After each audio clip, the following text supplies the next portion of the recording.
అన్న మీ పేరు? నా పేరు నాగరాజు. ఏం చేస్తారు అన్న? ఆటో తోలుతాం. ఉచిత బస్సు అని పెట్టిండ్రు కదా. ఉచిత బస్సు వల్ల మాకు ఎలాంటి లాభం లేదు. ఉచిత బస్సు పెట్టడం వల్ల జనాలు మొత్తం బస్సు మీకు ఎగబడి ఆటోలు ఎక్కట్లేరు.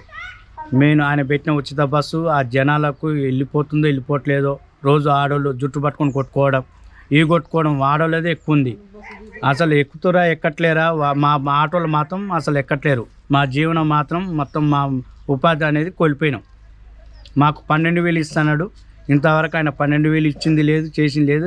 ఇప్పుడు అధికారం వచ్చి రేపు ఫిబ్రవరి 7 తారీఖు వస్తే 2 నెలలు. మాకు ఆ మీటింగ్లో ఈ మీటింగ్లో పిలిపించి మాట్లాడతానే అన్నాడు. ఇంతవరకు ఏ మీటింగ్లో పిలిపించలేదు, ఏం మాట్లాడలేదు. ఇంతవరకు మా ఆటో యూనియన్తో హైదరాబాద్ ఏం పిలిపించిండో, ఆ ఓలా ఊబరు ఆ ఆటోలు అక్కడ ఏం మాట్లాడిండో ఎవరికి ఏం తెలియదు. మాకు నల్గొండ నియోజకవర్గంలో ఆటో తోలుతాం. మాకు ఇంతవరకు ఉపాధి కోల్పోయినాం. మా ఆటోల గురించి మాట్లాడింది చేసింది లేదు, ఏం లేదు. మా కోమటిరెడ్డి వెంకరెడ్డి ఆ మాటలు మాట్లాడతాడు, ఈ మాటలు మాట్లాడతాడు. ఆయన మాటలకే ఉండు కానీ చేతలకే ఏం పనులు చేసింది ఇంతవరకు లేదు. ఆయన మాటల మంత్రి అయిండు. ఎంతసేపు ఉన్నా కానీ ఇది చేస్తా అది చేస్తా అంటుంది కానీ ఇంతవరకు చేసింది ఏం లేదు. ఓన్లీ ఉచిత బస్ అని ఒకటి పెట్టిండు. రాజీవ కింద అది ఒక 10 లక్షలని హెల్త్ కానీ పెట్టిండు. ఉచితం అనేది ఇంతవరకు చదువుకోవడానికి పిల్లలకు ఉంది. అవి పెట్టడానికి జనాలు ఉచిత అనేది ఎక్కడా లేదు, పోవట్లేరు అసలు.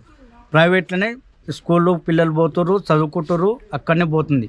ఉచితం అనేది స్కూల్కి సంబంధించింది కానీ ఇంతవరకు ఇక్కడ స్కూల్ ఉంది లేదు, పెడతా అన్నారు, ఏది లేదు. కొద్ది గొప్ప ఇప్పుడు ఎంతసేపు ఉన్నా గురుకులాలకు ఎగ్జామ్ రాసి ఎగ్జామ్ పాస్ అయిన వాళ్ళు పిల్లలు పోతురు. ఆ తర్వాత ఖాళీగా ఉన్న పిల్లలు మాత్రం చదువుకునేది లేదు, ఏం లేదు. ప్రైవేట్లో పోతే 1000 ఫీజులు కట్టాలి.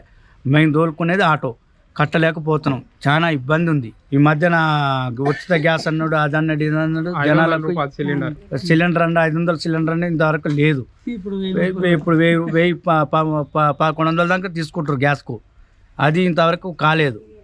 మళ్ళీ అందులో ఒకటి మళ్ళీ ఇప్పుడు ఉచిత కరెంట్ అంటుండు. ఉచిత కరెంటు 200 యూనిట్లు అంటుండు. అది చేస్తా అంటుండు, ఇంతవరకు చేయలే.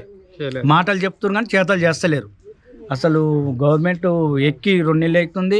100 రోజులలో అన్ని హామీలు పూర్తి చేస్తాను. 2 లక్షలు రుణమాఫీ చేస్తున్నాడు.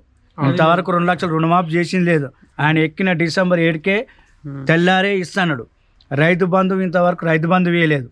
రైతు బంధువు 2 ఎకరాలు లోపే పడ్డది. 2 ఎకరాలు అంత మించి ఇంకా రైతు బంధు బల్లే 2 ఎకరాలు పూర్తి చేసిండు.